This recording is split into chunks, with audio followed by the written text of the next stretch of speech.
I was thinking, tying to this was the idea of feelings, right? And is there a contradiction?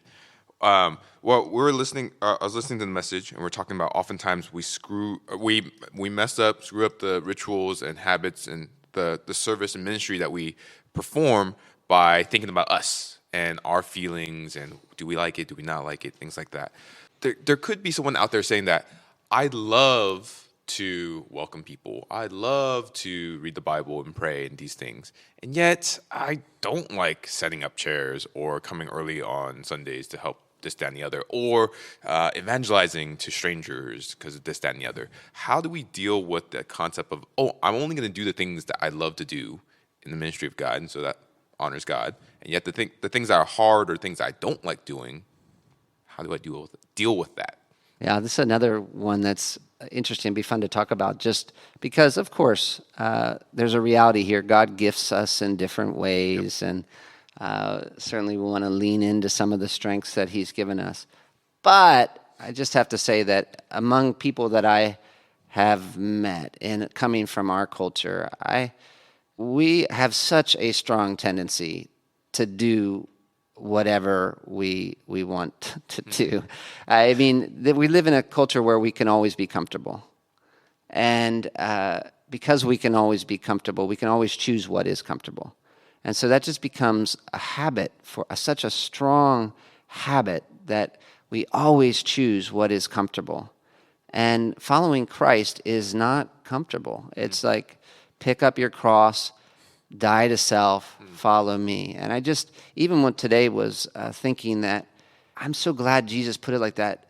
There has to come a time when you die to self. Like, you almost have a funeral for yourself. Like, this is Josh's funeral. You know, his life right? Is not, it's not his life anymore. So it's just, I want to develop, and then I have to do that day after day after day. But I want to kind of develop this lifestyle where I am removed. That's actually kind of, it's just not about me. And I don't think that much about what makes me comfortable. I might need to think a little bit about how can I be most effective for Christ? How can I serve Him most effectively? But me and my comfort has to be like number, I think, 12 on the list. But we've jumped it up to number 1, number 2, and number 3 often. And I think that's where we need to be pushed. On the other hand, it's not like you got these people that are almost more like masochists or something. It's like, if it is uncomfortable, it's automatically more spiritual, and somehow God will like me more if I just am terrible all the time. But then you're inserting yourself back into it in just another weird way. So it's just like, get yourself out of it. Get yourself out of it. It's not so much just about your pleasure or your earning God's approval. It's just, I'm in this moment. How can I be most effective for the glory of God and the good of the other person? And there's a lot. That's why God says, he who seeks to save his life will lose it. He who loses his life for my sake will find it. So if I really want to find life, die.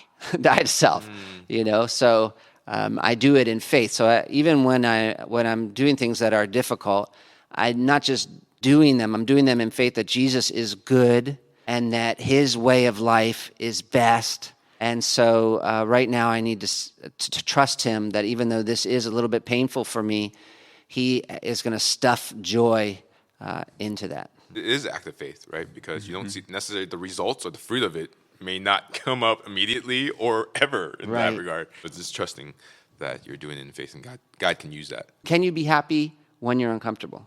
That's a good question to ask. I think definitely yes.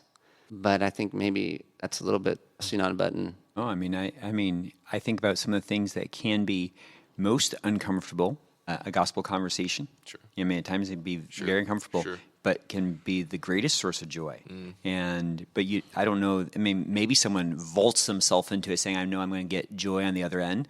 But in general, it's you're just trying to be obedient.